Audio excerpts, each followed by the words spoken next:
Hi student, आज हम करेंगे एक्सरसाइज 1.4 क्लास 10। तो फर्स्ट क्वेश्चन नंबर फर्स्ट में क्या कह रहा है वो कि बिना लॉन्ग डिवीजन मेथड से आपने ये बताना है ये टर्मिनेटिंग डेसिमल है या नॉन टर्मिनेटिंग डेसिमल है। क्या है? टर्मिनेटिंग डेसिमल और नॉन टर्मिनेटिंग डेसिमल है। मैं आप बच्चों को बता चुका हूँ कि टर्मिनेटिंग डेसिमल कब होता है, नॉन टर्मिनेटिंग डेसिमल कब होता है। तो आप एक क्वेश्चन करते हैं इसमें एग्जांपल लेके, तो 17/8। तो ध्यान रखना, सबसे पहले तो इन दोनों को मैं न्यूमरेटर डिनोमिनेटर को कटता होगा तो मैं उसको काटूंगा, कटता होगा तो मैं उसको काटूंगा और छोड़ दूंगा। ध्यान रखना, जो इन दोनों का एचसीएफ 1 होना चाहिए। क्या होना चाहिए एचसीएफ बेटा? 1 होना चाहिए। अब इन दोनों का एचसीएफ 1 है तो मैं क्या करूंगा, इसका डिनोमिनेटर का फैक्टर कर दूंगा, इसके डिनोमिनेटर का फैक्टर कर दूंगा। तो 8 के फैक्टर करो 2 4 2। जब आप फैक्टर करोगे फैक्टर करते वक्त या तो 2 की पावर n या फिर वो 5 की पावर m इन दोनों में बिलोंग कर जाए, या तो 2 की पावर n आएगा या इसके अंदर 5 की पावर m आएगी या फिर ये दोनों आएंगे, तो आप कह दोगे टर्मिनेटिंग नंबर। तो क्या कह दोगे? It is terminating decimal. देख लो ध्यान से, 2 की पावर n है नहीं है, 2 की पावर n। क्लियर है? अब नेक्स्ट एग्जांपल, फॉर एग्जांपल मैं ले लेता हूं यहाँ पर 11/60 अपने पास से ले रहा हूँ बेटा। अब ये कट तो नहीं रहा, तो हम क्या करेंगे, फैक्टर करेंगे 60 के। तो 60 के जो फैक्टर होंगे वो क्या होंगे बेटा? 2 30 2 15 5। अब ध्यान से देखो, जब आपने फैक्टर किए तो इसके अंदर 2 भी मैच हो गया, 2 फिर मैच हो गया, 5 मैच हो गया, लेकिन जो 3 है ना वो एक्स्ट्रा डिजिट आ गई। मैंने क्या कहा था, या तो 2 होना चाहिए या तो सिंगल 2 मिल जाए या सिंगल 5 मिल जाए या दोनों मिल जाए, मिक्सअप कोई प्रॉब्लम नहीं है। लेकिन इनके अंदर कोई अदर डिजिट आ जाती है तो वो नॉट टर्मिनेटिंग नंबर। तो क्या हो जाएगा? It is not terminating number. तो क्या लिख दोगे आप? It is not terminating number. बस ये करना बेटा, ये क्लियर। अब एक और एग्जांपल ले लेते हैं 6/15। ये एग्जांपल ले लिया। तो मैंने अभी बताया था सबसे पहले हम p के न्यूमरेटर डिनोमिनेटर को काटेंगे, अगर वो कटता होगा तो किसी डिजिट से। तो ये 3 से कट रहा है तो करो भाई, तो 2/5। अब पहले ही पावर आ गई, 2 की पावर है तो फैक्टर करने की क्या जरूरत है। तो जब 5 मिल ही गया, मैच हो ही गया, हमें पता है कि 2 और 5 होना चाहिए, उसके अंदर या तो 2 होना चाहिए 5 होना चाहिए, बहुत होना चाहिए। 5 मिल गया तो मैं लिख दूंगा it is a terminating number. तो ये भी मेरे पास एक टर्मिनेटिंग नंबर हो गया। It clear? अब अगर मैं इन्हीं क्वेश्चन नंबर सेकंड में क्या कह रहा हूँ, क्वेश्चन नंबर सेकंड में जितने भी आपके पास टर्मिनेटिंग नंबर आए, जैसे 17/8 है, ठीक है, जितने भी आपके पास टर्मिनेटिंग नंबर है ना उनको डेसिमल में कन्वर्ट करो। क्या करो? उनको डेसिमल में कन्वर्ट करो। आप चाहो तो इनको डिवाइड करके भी कर सकते हो, मैंने कराया था। आप डिवाइड करके भी कर सकते हो, लेकिन आप डिवाइड करके नहीं कर सकते, ठीक है। तो उसने पहले ही बोल दिया अपनी इस मेथड से ही करना है, जैसे मैंने लास्ट वाले में कराया था क्वेश्चन में। अब देखो क्या करोगे आप, सबसे पहले फैक्टर करोगे आप 8 के। तो 8 के जब आपने फैक्टर किए 2 × 2 आ गया। अब हमेशा ध्यान रखना, जब भी आप इसको डेसिमल फॉर्म में कन्वर्ट करोगे, तो 2 की पावर n इक्वल टू 5 की पावर n। पावर जो ना हमेशा इक्वल होनी चाहिए, दोनों की पावर क्या होनी चाहिए? इक्वल होनी चाहिए, तब आप इसको डेसिमल फॉर्म में कन्वर्ट कर पाओगे, अदरवाइज आप नहीं कर पाओगे। तो यहाँ पर 2 की पावर 5, 2 की पावर 3 है। क्या 2 की पावर 3 है? तो 17/2 की पावर 3। तो मैं क्या कर रहा हूँ, मुझे 5 की पावर भी 3 चाहिए, तो मैं इसको 5 की पावर 3 से ही मल्टीप्लाई कर दूँ, 5 की पावर 3 से मैं इसको डिवाइड कर दूंगा। अब मल्टीप्लाई कर देंगे हम इनकी 2 2 5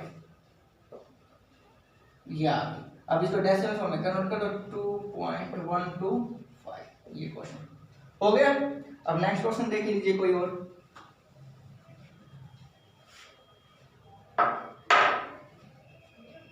3/1600। अब आप क्या करोगे, इसके फैक्टर करोगे आप, करोगे 2 8 2 4 2 2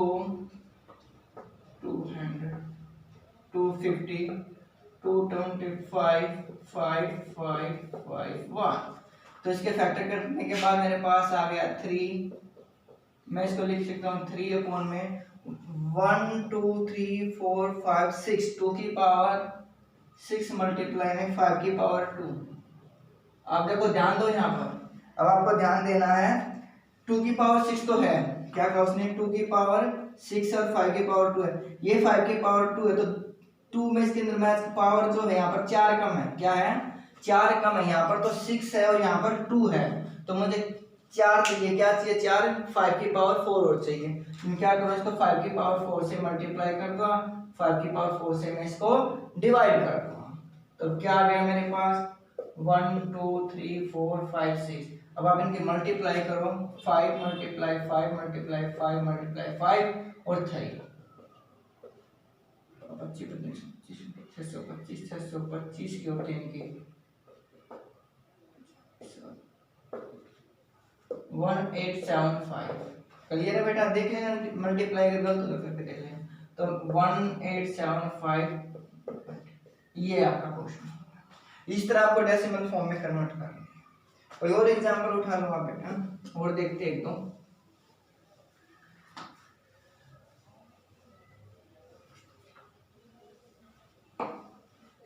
अब मैं डायरेक्ट वैसे लिख रहा हूं 2 की पावर 1 मल्टीप्लाई 5 की पावर 3। अब मैंने ये लिख लिया। अब क्या है देखो 5 की पावर 3 2 की पावर 1 है, तो मुझे किसकी जरूरत है बेटा 2 की, और कितने 2 की 2 की, क्योंकि मुझे पावर में 3 इक्वल बनाना है, तो यहाँ पर 3 यहाँ पर 1 है, तो यहाँ पर कितनी पावर कम है 2 पावर कम है, किसी कम है 2 की, तो मैं 2 की पावर 2 से इसको मल्टीप्लाई कर दूंगा, 2 की पावर 2 से मैं इसको डिवाइड कर दूंगा, तो क्या आ गया 2 मल्टीप्लाई में 2 मल्टीप्लाई में 2 अपॉन में करो कितने 3, तो 1 2 3 8 अपॉन में 0.008 कर सकते हो बेटा। अब क्वेश्चन नंबर थर्ड में जो है उसके अंदर क्वेश्चन नंबर थर्ड के अंदर फर्स्ट क्वेश्चन क्या दिया उसने कि 3.1 2 3 4 5 6 7 8 9, उसने क्या कह रखा इसमें कि सबसे पहले तो आपने ये चेक करना है ये रेशनल नंबर है या नहीं है। क्या चेक करना है कि ये रेशनल नंबर है या नहीं है। अगर वो रेशनल नंबर है तो क्यू की वैल्यू फाइंड आउट करो। क्या करो क्यू की वैल्यू फाइंड आउट करो। सबसे पहले तो आप चेक करो क्या ये रेशनल नंबर है। सबसे पहले ये देखो आप ये टर्मिनेटिंग है नॉन टर्मिनेटिंग है, क्या ये टर्मिनेटिंग है नॉन टर्मिनेटिंग है। अगर मेरे पास जो रेशनल नंबर होते हैं वो या तो टर्मिनेटिंग हो गए, मैं आपको अपनी लास्ट वीडियो में बता चुका हूं, या फिर रिपीटिंग हो गए, या फिर रिपीटिंग हो गए या रैकरिंग हो गए, या वो रैकरिंग और रिपीटिंग का एक ही मतलब होता है। क्लियर है बेटा, या तो टर्मिनेटिंग हो गए या वो रिपीटिंग हो गए। अब उसके बाद अब देखो यहाँ पर क्या कह रखा है, यहाँ पर बिल्कुल खत्म हो गई, डिवाइड कंप्लीट हो चुकी है बेटा, यहाँ पर डिवाइड कंप्लीट हो चुकी है, तो इसका मीनिंग क्या हो टर्मिनेटिंग नंबर है, दिस इज टर्मिनेटिंग नंबर। तो क्या लिख दोगे दिस इज टर्मिनेटिंग डेसिमल। अब उसके बाद आपको पता है जो टर्मिनेटिंग डेसिमल होता है रेशनल नंबर होता है, क्या होता है वो रेशनल नंबर होता है। तो it is a rational number. अब इसकी क्यू की वैल्यू फाइंड आउट करनी है, इसकी क्यू की वैल्यू, तो इसकी जो क्यू की वैल्यू हो वो क्या होगी, या तो ये इसकी क्यू की वैल्यू क्या होगी 2 की पावर n मल्टीप्लाई में 5 की पावर n। क्या कहा मैंने 2 की पावर n मल्टीप्लाई में 5 की पावर n, क्योंकि अभी कुछ बताया था मैंने इस लास्ट वाले क्वेश्चन में कि जब भी हम डेसिमल कन्वर्ट करेंगे तो 2 की पावर 5 और मल्टीप्लाई में 5 की पावर n, 2 की पावर n मल्टीप्लाई में 5 की पावर n दोनों की पावर सेम हो जाए तब हम उसको डेसिमल फॉर्म में कन्वर्ट कर सकते हैं, अदरवाइज हम उसको डेसिमल फॉर्म में कन्वर्ट नहीं कर सकते। अब इसकी क्यू की वैल्यू लिख दो, वी कैन से, यही तो लिखना है, लिख दो we can say that the prime factor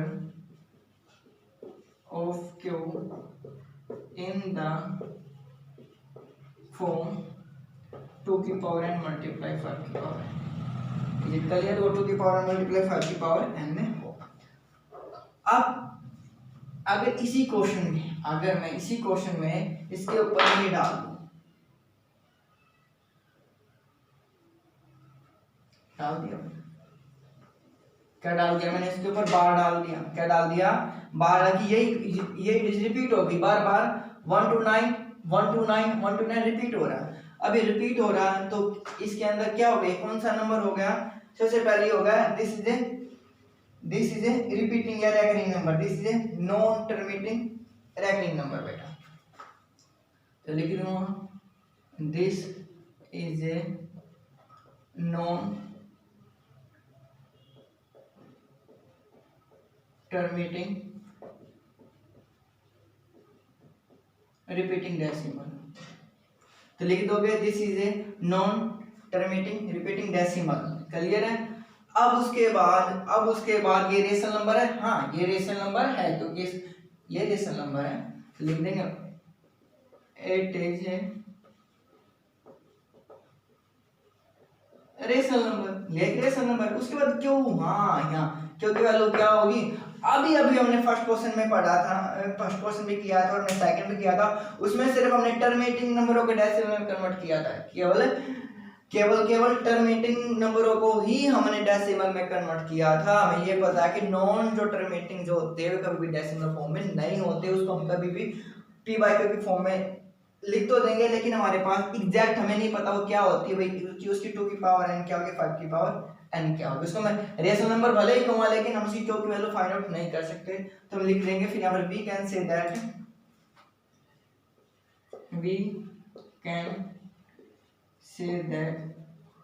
the prime factor of q is not the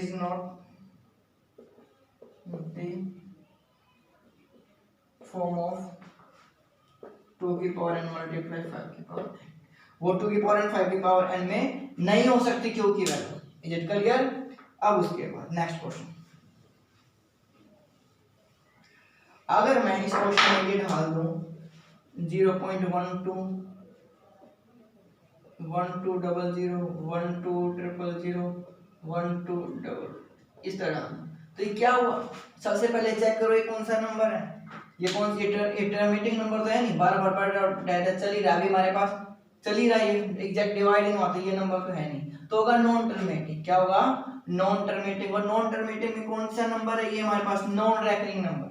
कौन सा नंबर है, ये नॉन रैकरिंग नंबर है बेटा, और non recurring number irrational number होता है, तो आप लिख दोगे this is irrational number,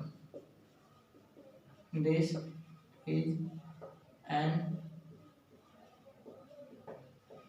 irrational number. और इरेशनल नंबर को हम कभी भी p बाय q की फॉर्म में लिखेंगे तो नो वैल्यू ऑफ q, तो लिख देंगे no value of q in irrational number, no value of q in the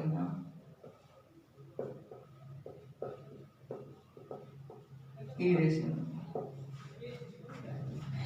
ये था बेटा 1.45। तो आप करना प्रैक्टिस और करना, एग्जांपल जरूर करना बेटा, एग्जांपल करना बिल्कुल ना बोले, हर एक्सरसाइज के आपने एग्जांपल करने हैं, 24 इनफ।